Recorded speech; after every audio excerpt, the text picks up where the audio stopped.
Selamat hari Minggu Generation. Sebelum memulai ibadah kita pada pagi hari ini, mari kita bersatu dalam doa. Tuhan Yesus, terima kasih Tuhan atas berkat penyertaan-Mu, atas hari yang baru yang telah Engkau berikan kepada kami. Terima kasih juga Tuhan atas kesempatan kami untuk beribadah pada hari ini. Engkau yang menyertai kami sepanjang ibadah pada hari ini. Engkau juga yang memberkati Tuhan, pembicara yang akan memberikan firman Tuhan, pakai pembicara dengan baik Tuhan. Dalam nama Tuhan Yesus, kami semua berdoa. Amin.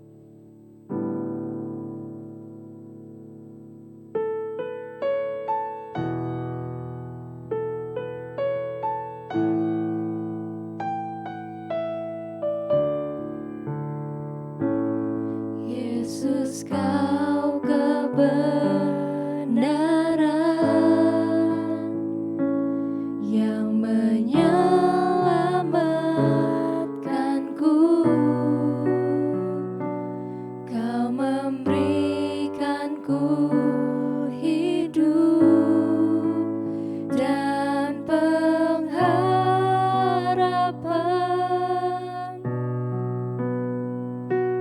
Ku ikut kehendak-Mu, ku perlu anugerah-Mu.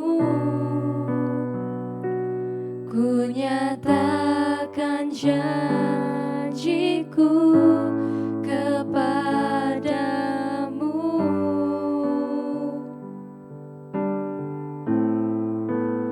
Kalau ku hidup bagi-Mu, hatiku tetap menyembah-Mu. Dunia tak bisa menjauhkanku dari kasih-Mu.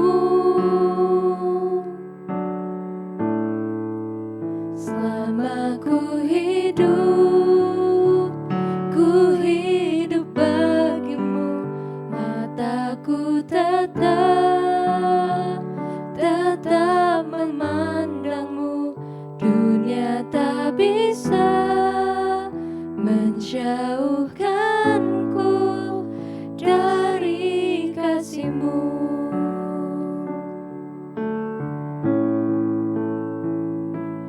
Yesus, Kau kebenaran yang menyelamatkanku. Kau memberikanku hidup dan pengharapan.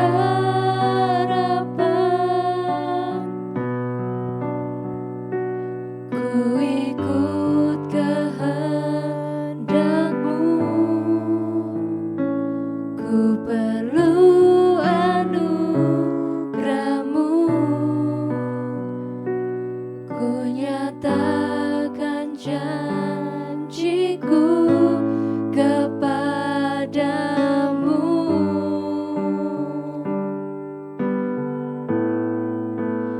Kalau ku hidup bagi-Mu, hatiku tetap menyembah-Mu.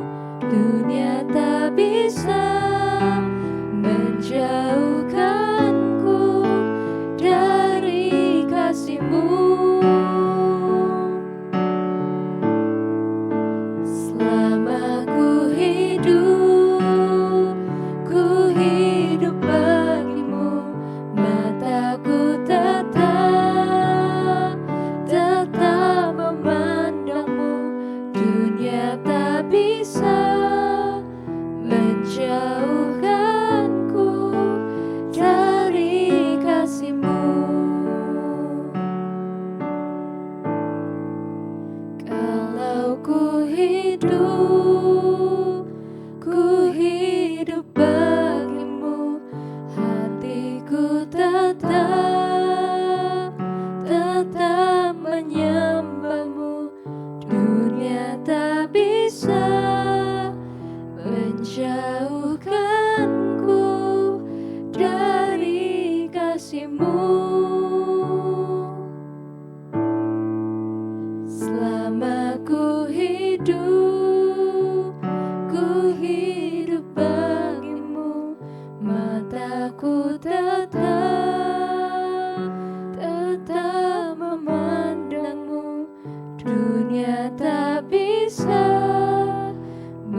menjauhkanku dari kasih-Mu. Dunia tak bisa menjauhkanku dari kasih-Mu. Dunia tak bisa menjauhkanku dari kasih-Mu.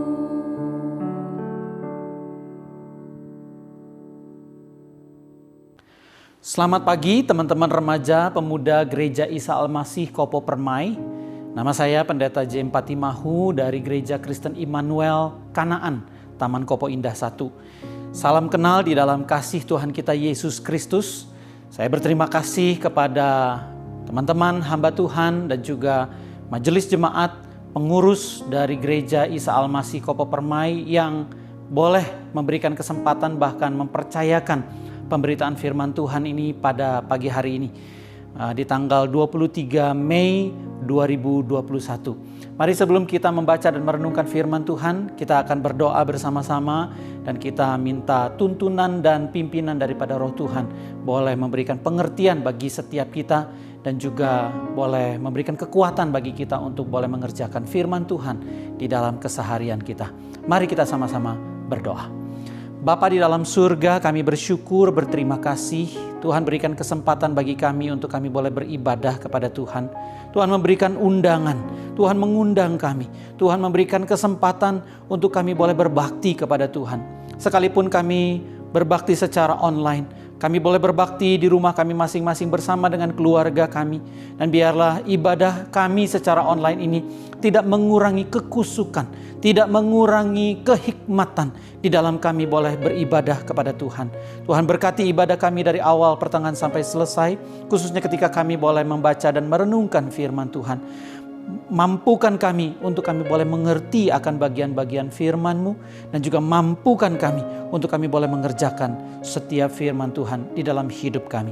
Biarlah firman Tuhan menjadi bagian dalam hidup kami dan kami boleh menjadi bagian di dalam firman Tuhan. Terima kasih Bapa, kami berdoa, kami bersyukur di dalam nama Yesus Tuhan, Juru Selamat yang hidup. Amin. Saudara, tema yang diberikan kepada saya adalah melayani sebuah kehormatan. Melayani adalah sebuah kehormatan. Nats yang terambil adalah diambil dari Markus pasalnya yang ke-10 ayat yang ke-45. Mari kita melihat dan membahas tentang apa itu tentang pelayanan dan pandangan Tuhan Yesus tentang pelayanan yang kita kerjakan baik di gereja maupun di dalam kehidupan kita sehari-hari, di rumah, di sekolah, di kampus, di kantor, ataupun dimanapun kita berada. Mari kita melihat firman Tuhan dari Markus pasalnya yang ke-10. Kita akan memulai dari ayat yang ke-28, ayat yang ke-28 sampai ayat yang ke-31. Nanti akan disambung di ayat yang ke-35 sampai ayat yang ke-45. Mari saya undang teman-teman semuanya, kita boleh sama-sama mengambil Alkitab kita. Kita membuka dari Markus 10 ayat yang ke-28 sampai 31 dan juga ayat 35 sampai 45. Saya akan membacakan bagi teman-teman semuanya ayat yang ke-28 sampai ayat yang ke-31. Judulnya, upah mengikut Yesus. Berkatalah Petrus kepada Yesus, kami ini telah meninggalkan segala sesuatu dan mengikut Engkau. Jawab Yesus, aku berkata kepadamu, sesungguhnya setiap orang yang karena aku dan karena Injil meninggalkan rumahnya, saudaranya laki-laki atau saudaranya perempuan, ibunya atau bapaknya, anak-anaknya atau ladangnya, orang itu sekarang pada masa ini juga akan menerima kembali 100 kali lipat. Ya, orang itu sekarang pada masa ini juga akan menerima kembali 100 kali lipat. Wow, rumah, saudara laki-laki, saudara perempuan, ibu, anak dan ladang, sekalipun disertai berbagai penganiayaan, dan pada zaman yang akan datang ia akan menerima hidup yang kekal. Tetapi banyak orang yang terdahulu akan menjadi yang terakhir, dan yang terakhir akan menjadi yang terdahulu. Ayat yang ke-35 sampai ayat yang ke-45. Judulnya adalah permintaan Yakobus dan Yohanes.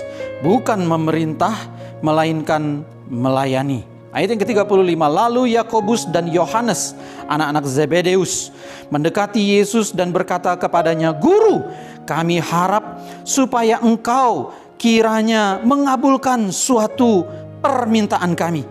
Jawabnya kepada mereka, apa yang kamu kehendaki aku perbuat bagimu. Lalu kata mereka, perkenanlah kami duduk dalam kemuliaan-Mu kelak, yang seorang di sebelah kananmu dan yang seorang lagi di sebelah kirimu. Tetapi kata Yesus kepada mereka, kamu tidak tahu apa yang kamu minta. Dapatkah kamu meminum cawan yang harus kuminum dan dibaptis dengan baptisan yang harus kuterima? Jawab mereka, kami dapat. Yesus berkata kepada mereka, memang kamu akan meminum cawan yang harus kuminum dan akan dibaptis dengan baptisan yang harus kuterima. Tetapi hal duduk di sebelah kananku atau di sebelah kiriku, aku tidak berhak memberikannya. Itu akan diberikan kepada orang-orang bagi siapa itu telah disediakan. Ayat 41, mendengar itu ke-10 murid yang lain menjadi marah kepada Yakobus dan Yohanes. Tetapi Yesus memanggil mereka lalu berkata, kamu tahu bahwa mereka yang disebut pemerintah bangsa-bangsa memerintah rakyatnya dengan tangan besi, dan pembesar-pembesarnya menjalankan kuasanya dengan keras atas mereka. Tidaklah demikian di antara kamu. Barang siapa ingin menjadi besar di antara kamu, hendaklah ia menjadi pelayanmu. Dan barang siapa ingin menjadi yang terkemuka di antara kamu, hendaklah ia menjadi hamba untuk semuanya. Ayat 45, karena Anak Manusia juga datang bukan untuk dilayani, melainkan untuk melayani dan untuk memberikan nyawanya menjadi tebusan bagi banyak orang. Saudara, sebuah lagu sekolah minggu yang mungkin kita kenal, zaman dulu kita sudah sering menaikkan pujian ini atau kita nyanyikan pujian ini. Tanganku kerja buat Tuhan, mulutku puji namanya, kakiku berjalan mencari jiwa, dan upahku besar di sorga. Saudara, pelayanan pasti ada upahnya. Tentu kita sangat senang, bukan ya, jika diberikan kepercayaan di dalam sebuah pelayanan, bukan? Semua orang senang diberikan kepercayaan. Ketika kita sudah diberikan kepercayaan, maka kita merasa bahwa kita sudah bisa, kita sudah mampu, kita sudah sanggup, kita sudah dewasa. Kita senang apabila dijanjikan suatu upah. Saudara, kita sudah bekerja melakukan sesuatu, kita melayani ini, kita melakukan itu, kita bekerja membuat ini atau melakukan segala sesuatu. Lalu ada janji di belakang apa yang sudah kita kerjakan, yaitu upah, gaji, berkat, persembahan kasih, dan sebagainya. Saudara, hal-hal tersebut menggambarkan kalau kita mengharapkan upah, saudara, maka itu menggambarkan bahwa ketidakdewasaan dan juga ketidakrohanian kita di hadapan Tuhan. Apabila kita mengharapkan atau kita terlalu fokus kepada hal yang di belakang, bukan hal yang di depan. Kalau kita terlalu senang dengan, oh nanti kalau saya melakukan ini, saya akan mendapatkan sesuatu. Saya akan mendapatkan upah. Saya akan mendapatkan persembahan kasih. Saya akan mendapatkan berkat. Saudara, ketika kita mendamba-dambakan hal yang di belakang, maka itu menggambarkan ketidakdewasaan dan juga ketidakrohanian kita di hadapan Tuhan. Saudara, ketika Tuhan Yesus membahas tentang ritualisme keagamaan orang Yahudi di dalam hal berdoa, berpuasa, dan juga bersedekah. Saudara, Tuhan Yesus mengatakan bahwa ketika motivasi kita salah, maka semua ritual kita, semua religiusitas kita, semua kegiatan keagamaan kita, itu akan menjadi sia-sia. Saudara, kamu sudah mendapatkan upahmu adalah satu petikan yang saya ambil dari perkataan Tuhan Yesus di dalam Matius pasalnya yang ke-6 mengenai hal berdoa, hal berpuasa, dan juga hal bersedekah. Kamu sudah mendapatkan upahmu. Dan upahmu itu bukan dari Bapa, bukan dari surga. Sebenarnya apa sih itu pelayanan? Kalau kalian tahu istilah hamba Tuhan. Hamba Tuhan, mungkin yang paling kita kenal istilahnya adalah PS, ya, pastor senior, atau bahasa kerennya adalah pendeta, pastor, gitu ya. Kalau kita melayani di gereja, mungkin kita nggak jadi pendeta, nggak jadi pastor senior, nggak jadi PS. Mungkin kita melayani di gereja, kita melayani menjadi usher, menjadi pemusik, menjadi singer, menjadi worship leader. Itu aja ya, itu udah membuat kok kita merasanya tuh keren banget gitu ya. Apalagi kalau kita yang jadi pembicaranya, yang jadi pendetanya. Wah, kayaknya tuh gimana gitu ya. Keren banget, hidung kita tuh sampai naik gitu ya. Nah, apalagi kalau kita, apa yang kita kerjakan itu menjadi sesuatu hal yang viral. Viral atau bahasa Sundanya adalah viral ya. Kita pasti sering dengar dengan istilah viral atau viral ya. Viral itu berarti penyebaran secara cepat suatu informasi di media sosial. Ya, teman-teman pasti tahu yang namanya YouTube, ya, YouTube. Ya, beberapa banyak dari kita pasti punya channel YouTube. Ya, coba kalau misalnya saya tanya, kira-kira yang punya channel YouTube boleh angkat tangan? Siapa aja? Nah, kalau kita punya channel YouTube, ya, kita pengen video kita itu like-nya banyak, betul kan ya? Subscriber-nya itu banyak. Betul kan ya? Ya, jadi pertanyaannya adalah kenapa? Karena kita tuh sebenarnya manusia yang punya keterbatasan, punya dosa, punya motivasi tertentu. Kita pengen kita itu jadi viral. Kalau saya jadi viral, saya jadi terkenal. Saudara, kalau saya jadi viral, maka saya akan jadi terkenal. Betul kan ya?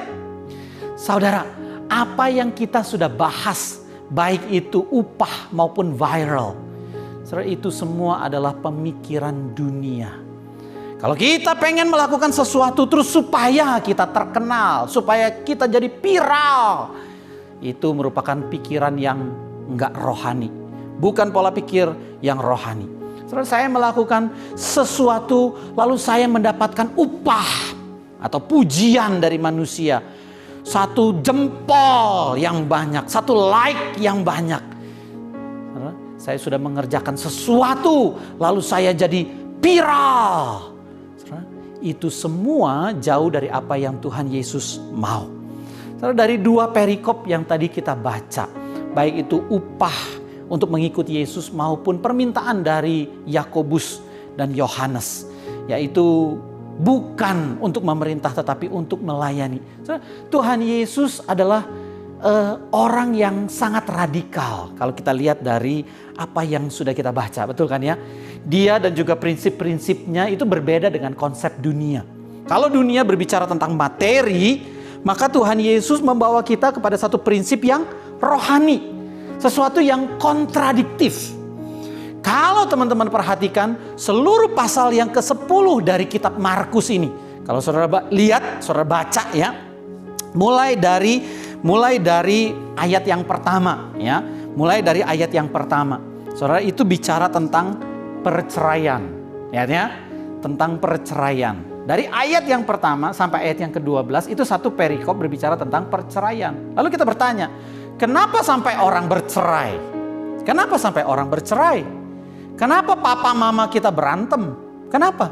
Kenapa papa mama kita atau suami istri itu berantem, ribut? Mungkin karena ada sesuatu yang mereka pertahankan. Yang pria suami mempertahankan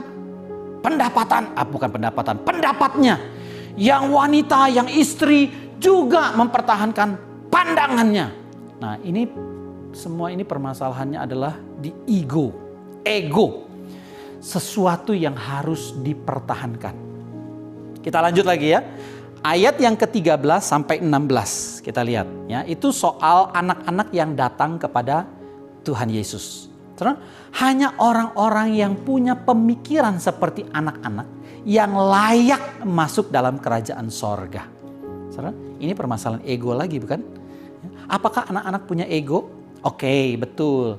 Anak-anak memang secara manusia, secara manusiawi mereka itu tidak dididik untuk semua punya saya. Tetapi secara environment, secara lingkungan, kita mengkondisikan anak tersebut itu menjadi pusat perhatian. Betul kan? Apalagi kalau misalnya anak pertama. Nanti kalau misalnya teman-teman ya yang sudah pemuda, yang mungkin sudah menikah atau nanti akan menikah, nanti akan mengalami atau sudah mengalami. Kalau anak pertama, semuanya itu diperhatikan buat si anak. Betul kan ya? Anak nangis sedikit, kita langsung bergegas. Pergi ke kamar dia. Kenapa sampai dia nangis? Apakah lapar? Apakah haus? Apakah dia BAB? Apakah dia pipis? Atau dia kepanasan? Atau dia kedinginan? Semuanya kita perhatikan. Secara environment, secara lingkungan, kita mengkondisikan anak itu menjadi, bahasa saya kasar, egois. Sebenarnya di dalam hati mereka itu tidak ada yang namanya egoisme. Anak-anak bisa bermain satu dengan yang lain, bisa berantem. 5 menit kemudian mereka bisa main lagi. Kalau kita berantem sama teman kita nggak mau ngomong seumur hidup. Betul kan ya? Karena apa? Karena ego. Coba anak-anak. Enggak. Sekarang berantem, 5 menit kemudian dia main lagi. Itu yang namanya tidak ada ego di dalam diri anak-anak. Nah, anak-anak itu punya yang namanya kepolosan. Ya, ketidakmengertian tentang kepemilikan. Nah, ini permasalahan ego lagi. Kita lanjut lagi ya. Ayat yang ke-17 sampai ayat yang ke-27. Ya, ayat 17 sampai ayat yang ke-27 itu bicara tentang orang kaya yang sulit masuk ke surga. Saya pertanyaannya adalah kenapa orang kaya itu sulit masuk surga? Nah, ini permasalahan kerendahan hati. Perhatikan, ego lagi, ya kan? Makanya Tuhan Yesus pakai satu perumpamaan onta yang harus dipreteli beban bawaannya, lalu dia harus menundukkan dirinya, tundukkan kepalanya, supaya dia bisa masuk ke pintu yang kecil. Kalau di sebuah kota, pada jam-jam tertentu, khususnya jam malam, mungkin sekitar jam 6, jam 7 matahari sudah terbenam, ya, kota itu ada pintu yang besar, tapi juga ada pintu yang kecil, khusus buat manusia. Kalau pintu yang besar itu buat kereta kuda, buat hewan yang besar seperti unta gitu ya. Nah, jadi kalau misalnya jam-jam malam itu pintu yang besar sudah tertutup. Nah, tapi pintu yang kecil itu masih bisa dibuka tutup dengan gampang, dengan cepat. Kenapa pintu besar itu harus ditutup? Supaya tidak ada serangan-serangan dari orang yang di luar kota tersebut. Nah, kalau misalnya kita datangnya telat, kita bawa onta, terus bawa tentengan, bawa barang-barang bawaan di onta tersebut, ya, di punggungnya. Nah, itu nggak akan bisa masuk ke dalam pintu atau melalui pintu yang kecil. Jadi onta itu harus ditarik, onta itu harus dipretelin bebannya, bawaannya. Jadi harus ditarik kepalanya, dia harus tundukkan kepalanya untuk bisa masuk ke dalam pintu yang kecil. Saudara, bisa masuk sih, cuman harus meninggalkan bawaan kita. Meninggalkan bawaan berat beban kita. Dan yang paling penting adalah merendahkan diri. Saudara, kita mati, kita gak bawa apa-apa. Kita mati, kita gak bawa sepeser uang pun. Kita mati, kita gak bawa harta benda kita. Kita mati, kita menghadap Tuhan dengan tidak membawa apa-apa. Kita lanjut ya. Yang tadi kita sudah baca di ayat yang ke-28 sampai ayat yang ke-31. Pertanyaan Petrus tentang upah. Karena ini bersangkutan dengan bagian yang sebelumnya tentang orang yang kaya. Ya, orang yang kaya itu gak mau meninggalkan hal-hal dunia, materinya, kekayaannya. Ini masalah apa lagi? Right, masalah ego. Terus Petrus bilang apa? Tuhan, lihat, kita udah tinggalkan semuanya. Kita udah tinggalkan semuanya. Apa yang menjadi hal-hal dunia, apa yang menjadi hal-hal materi, apa yang menjadi kekayaan kita, kebanggaan kita, orang tua kita, anak-anak kita, saudara-saudara kita, istri kita udah tinggalin semuanya. Ya, sekarang pertanyaannya adalah upah apa yang akan kami terima? Itu kata Petrus. Tuhan Yesus bilang, kamu akan terima 100 kali lipat. Masa sekarang di dunia ini kamu akan terima 100 kali lipat.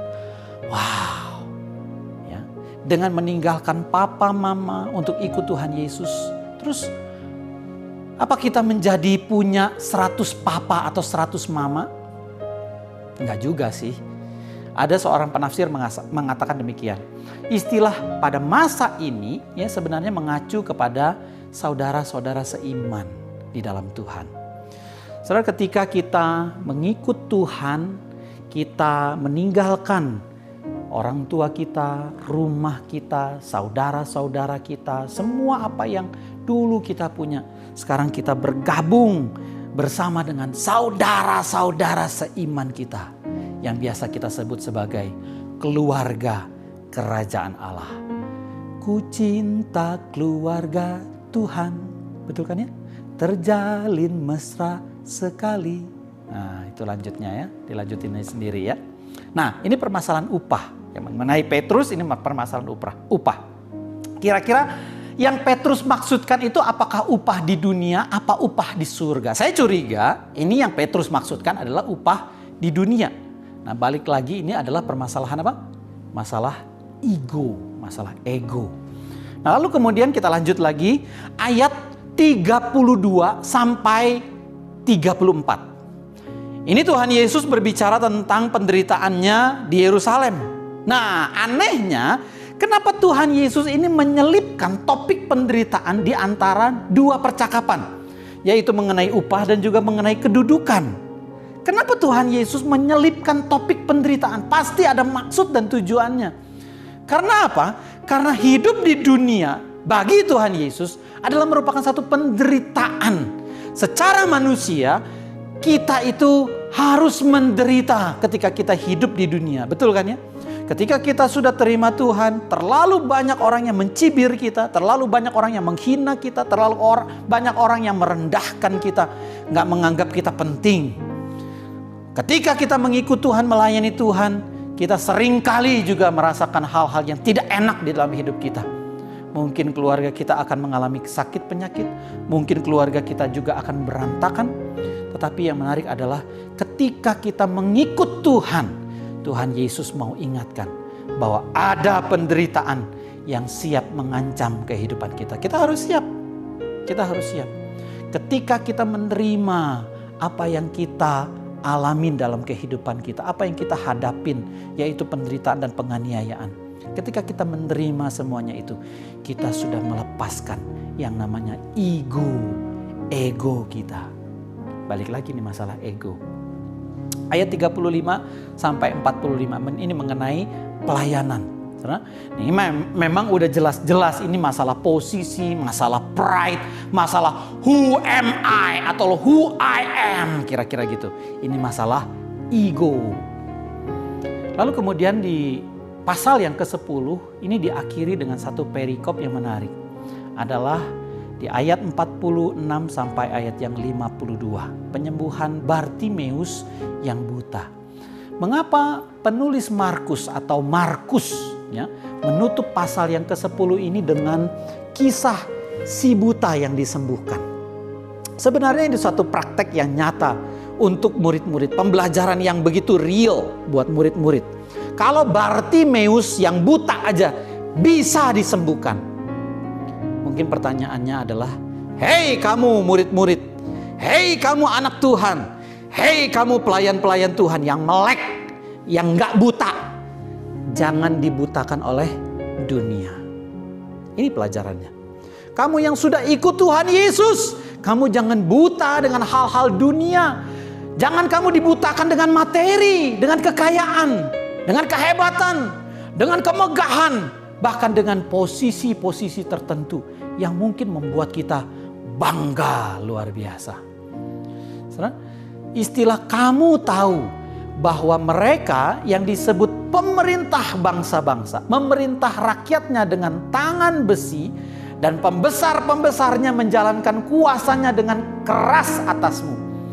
Nah, ini satu ayat yang memang kita harus amini, betul kan ya? Dunia menjalankan kehidupannya dengan sangat keras. Soalnya ada satu istilah Ibu kota itu lebih kejam daripada ibu tiri, betul ya? Persaingan di sekolah itu sangat tegang, bukan? Untuk mendapatkan nilai yang terbaik kita harus berjuang mati-matian. Kita begadang karena kita belajar, lalu kemudian kita konsentrasi penuh dan fokus kita diarahkan. Terus kita udah beres sekolah, kita masuk universitas. Masuk universitas kita juga berpacu dengan melawan musuh-musuh atau saingan-saingan kita yang ada di kampus. Betul kan? Di dunia kerja itu jauh lebih parah lagi. Politik di kantor itu sangat kejam. Kita bukan lagi bersaing, tapi kita sudah mulai sikut kanan, sikut kiri. Kalau perlu injek supaya kita bisa naik ke atas. Begitu bukan? Untuk mendapatkan posisi yang teratas, kita rela bayar harga sogokan. Politik jalur belakang, menjelek-jelekan orang agar kita dinilai baik, dan tujuannya adalah supaya kita dipromosikan untuk jabatan yang kita incer. Dunia itu sangat keras, tapi berbeda dengan anak-anak Tuhan. Kolose 3 ayat 12. Ya, Kolose 3 ayat 12. Karena itu, sebagai orang-orang pilihan Allah yang dikuduskan dan dikasihinya, kenakanlah belas kasihan, kemurahan, kerendahan hati, kelemah lembutan, dan kesabaran. Kita orang percaya berbeda dengan dunia. Markus 10 ayat 43 kita lanjutkan. Tidaklah demikian di antara kamu. Barang siapa ingin menjadi besar di antara kamu, hendaklah ia menjadi pelayanmu. Dan barang siapa ingin menjadi yang terkemuka di antara kamu, hendaklah ia menjadi hamba untuk semuanya. Saudara, kalau dunia mengajarkan kepada kita bahwa hierarki kekuasaan, hierarki kepemimpinan itu adalah seperti piramida. Kekuasaan dan prestise itu kita bangun agar kita mencapai posisi yang paling atas. Begitu bukan? Namun dalam kerajaan Allah, piramidanya justru terbalik. Piramidanya justru terbalik. Seorang teolog Perjanjian Baru yang bernama Richard Lansky, dia mengatakan bahwa God's great men are not sitting on top of lesser men, but bearing lesser men on their backs. Terjemahan bebasnya begini. Anak-anak Tuhan yang hebat itu nggak duduk, tidak berada di atas orang-orang yang lebih kurang. Tetapi mereka justru memikul orang-orang yang lebih kurang tadi, lebih kurang tersebut, itu di atas punggung mereka. So, mau jadi terhormat, syaratnya cuma satu, yaitu melayani, menjadi hamba. Orang yang terhormat tidak duduk untuk menerima pelayanan dari orang lain. Sebaliknya, orang yang terhormat adalah dia yang melayani. Orang yang menjadi terhormat dalam pandangan Tuhan adalah orang yang rela menjadi seorang pelayan. Dan dengan cara demikianlah yang berkenan di hati Tuhan. Terus kata pelayan, ya artinya pelayan, that simple. Melayani di mana? Di mana aja.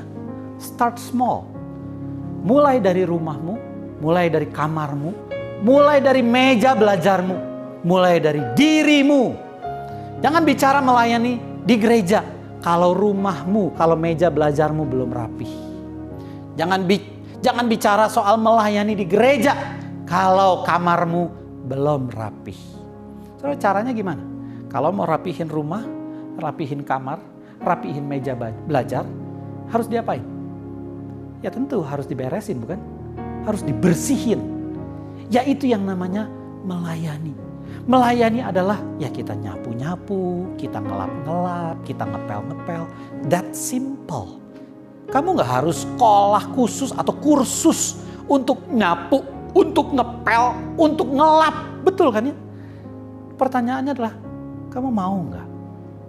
Kalau kita perlu yang namanya kerendahan hati, penyangkalan diri, menganggap diri itu nggak penting. Kita perlu hal-hal tersebut.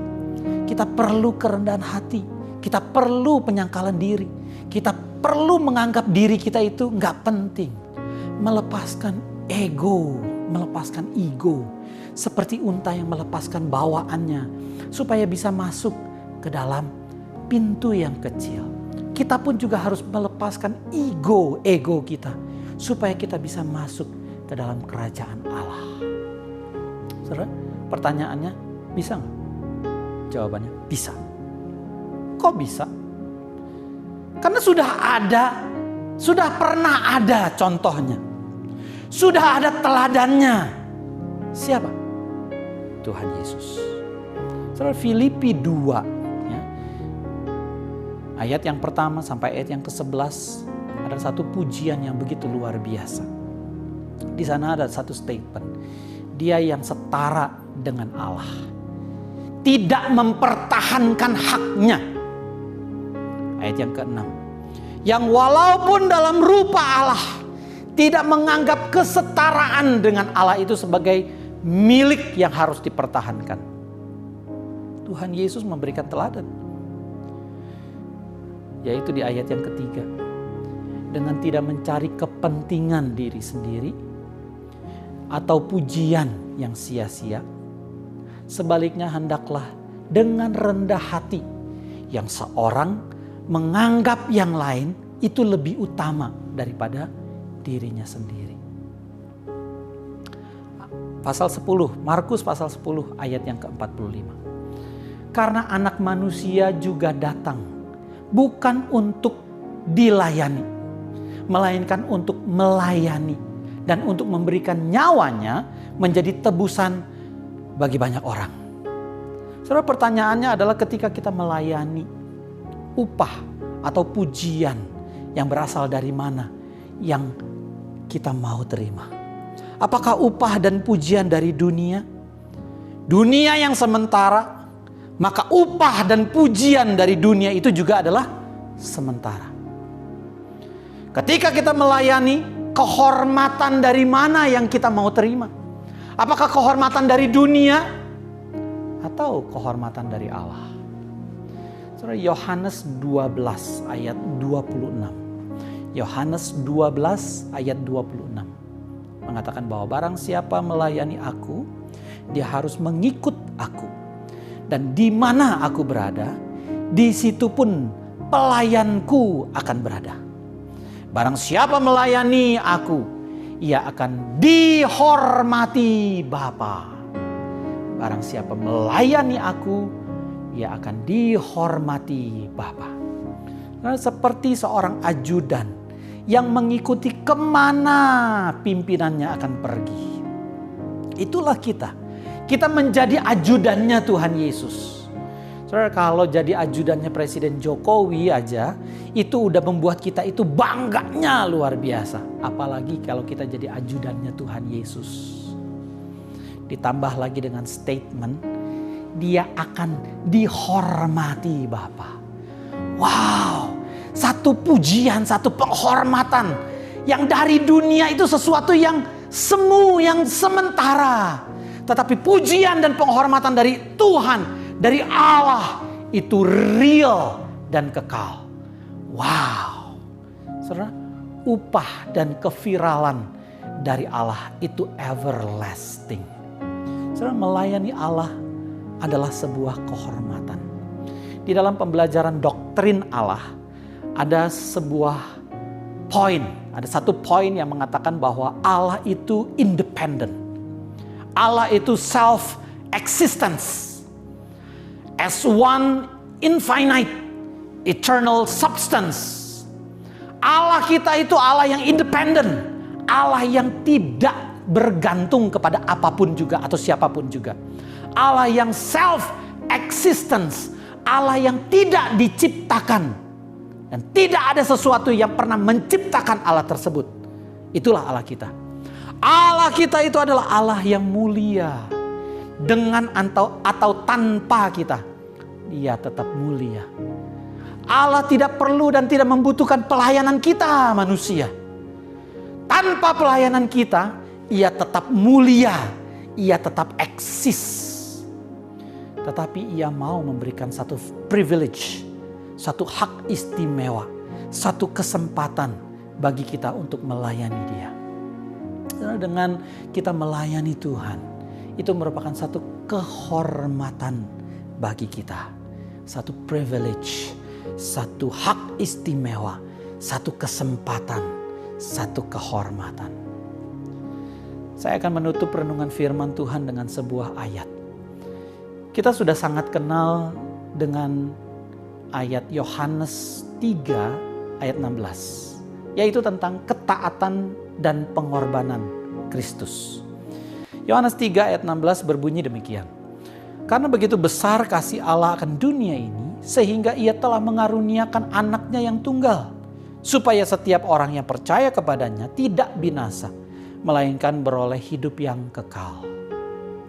Tetapi yang menarik adalah kalau kita bandingkan dengan 1 Yohanes 3 ayat 16. Coba kita lihat ya. Demikianlah kita ketahui kasih Kristus, yaitu bahwa ia telah menyerahkan nyawanya untuk kita.